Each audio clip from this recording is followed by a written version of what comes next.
ताकि अगले को पता लगे कि क्या था। हाँ, नमस्कार दोस्तों, मैं विशाल वत्स भगत सिंह संस्थान में सचिव की भूमिका में कार्य कर रहा हूं और आज का हमारा ये जो कार्यक्रम है यह पूरन मुदगिल आख्यान माला की चौथी कड़ी के रूप में आज ये कार्यक्रम किया जा रहा है। उनके निधन 2019 में गुरुजी का निधन हुआ था, उसके तुरंत बाद अगले साल से ही हमने ये कार्यक्रम शुरू किया है और आज 2023 में चौथा कार्यक्रम इस रूप में किया जा रहा है। और हमारे बीच में मुख्य वक्ता के रूप में हमारे आदरणीय सुभाष मानसा जी, प्रगतिशील लेखक संघ के अध्यक्ष हैं और आज इस विषय पर बोलने के लिए हमारे बीच में उपस्थित हैं हमारे सदन संस्थान के कोषाध्यक्ष इंद्रजीत सेतिया मेरे बाईं ओर खड़े हैं और दाईं ओर हमारे सुभाष जी हैं। तो आज का हमारा जो विषय है कि समाजवाद बनाम आक्रामक होता पूंजीवाद, ये विषय है हमारे आज के इसका, कि हम देख रहे हैं कि समाजवाद की जो परिकल्पना भगत सिंह ने की थी या जो गुरु नानक ने की थी कि एक पंगत में बिठा करके सभी को लंगर खिलाना, और समाजवाद जिसकी भगत सिंह ने कल्पना की कि सब एक बराबर हों यहाँ पर, लेकिन हम आज देखते हैं कि बहुत बड़ा एक खाई है, अमीर और गरीब के बीच में भी, बड़े और छोटे के बीच में भी खाई बढ़ती जा रही है। आज के लिए हम 10वीं के उपरांत बहुत बड़ा एक फॉल आता है, एक बहुत बड़ा गैप आता है, एक बहुत बड़ा ड्रॉप आउट होता है। विद्यार्थी छोड़ देते हैं पढ़ाई को। हमारे प्रयास ये रहता है कि वे पढ़ाई नहीं छोड़ें, उनको आर्थिक सहायता की ज़रूरत जो होती है ये हम उनको उपलब्ध कराते हैं। और आज छात्रवृत्ति का कार्यक्रम भी आज के इस कार्यक्रम में है, एक संक्षिप्त रूप में उसको भी हमने जोड़ा है ताकि समाज को पता चल सके कि ये कार्य हम निरंतर करते हैं। और भगत सिंह की विचारधारा के साथ तो हम निरंतर जुड़े हुए हैं।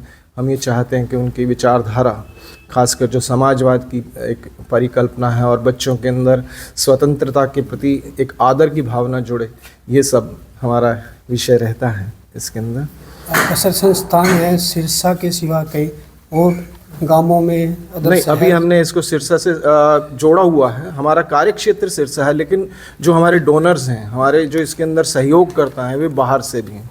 फाजिलका से, दिल्ली से, जींद से, रोहतक से, हिसार से, बहुत जगह से, मतलब यहाँ पर हमारे साथ काम करने के लिए आते हैं। और उदयवीर समोदिया जी जो हांसी से अलगपुरा विधायक जी के बेटे थे, उन्होंने 8 एकड़ ज़मीन भी भगत सिंह संस्थान ट्रस्ट को दी है।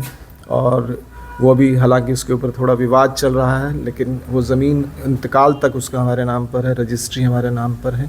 लेकिन किसी कारणवश, चलिए खैर, ये सब चलता रहता है। यानी कि निरंतर गतिशीलता जो है ये हमारा एक प्रयास है और हम इस प्रयास को लेकर के निरंतर चलते रहेंगे, ये मेरा आश्वासन है आपसे। जी नमस्कार, मैं इंद्रजीत सेतिया भगत सिंह संस्थान में कोषाध्यक्ष के रूप में काम कर रहा हूँ।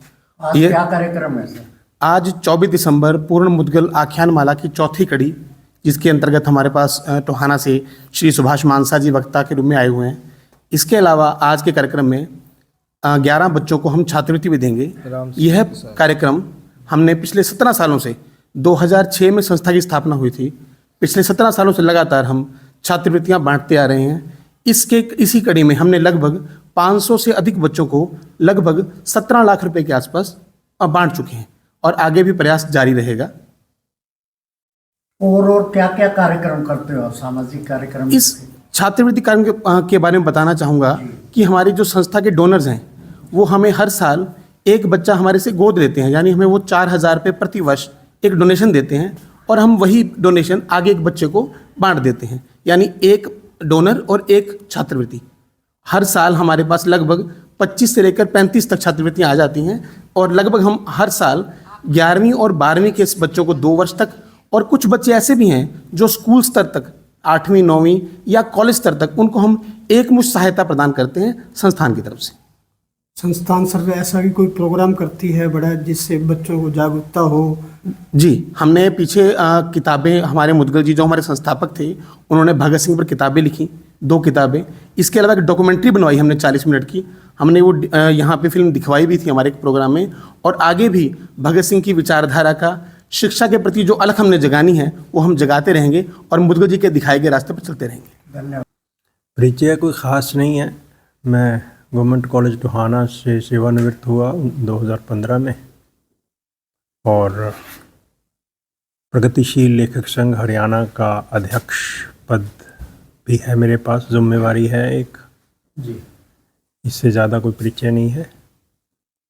जहाँ तक सवाल है आज के कार्यक्रम का, जी तो मुदगिल जी से मेरे निजी ताल्लुकात भी रहे और उनकी प्रगतिशील सोच कि हम हमेशा ही प्रशंसक रहे। और जब मेरे को इन्होंने बताया कि उन्हीं की याद में ये एक आख्यान है, तो ना आने का तो कोई सवाल ही पैदा नहीं होता था। और आज का जो विषय है जो इन्होंने मुझे दिया है, मैं कहूँ तो बहुत टेढ़ा विषय है, क्योंकि जैसे आप सुनेंगे तो आपको ज़्यादा एहसास होगा अभी क्या इसमें टेढ़ापन है।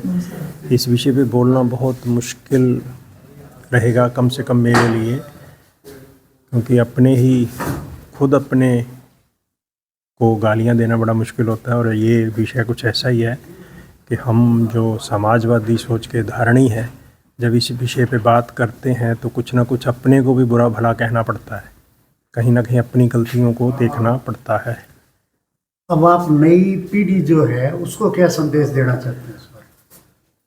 संदेश तो एक ही रहता है हमेशा, जो समाजवाद का होता है कि किस तरह इस समाज को एक अच्छी दिशा में लेके जाया जाए, इंसान मात्र को इंसान बने रहने का जो उसका जज्बा है वो कायम रह सके। क्योंकि आज के समाज में हमने मनुष्य को मनुष्य नहीं रहने दिया, या तो मनुष्य एक मशीन में तब्दील हो गया है या एक पशु में।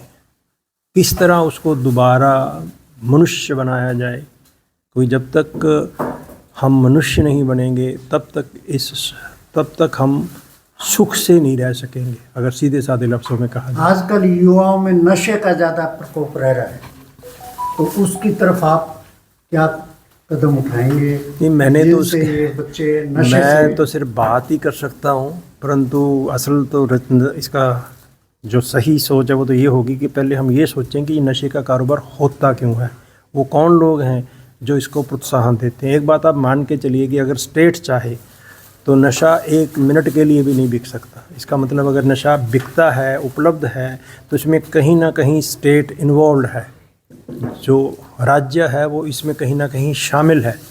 अगर वो शामिल है और उसके बावजूद भी वो अपने आप को जनता का सेवक कहते हैं, तो हम समझ सकते हैं कि ये दोगला वृत्ति जो है वो किस हद तक जाती है।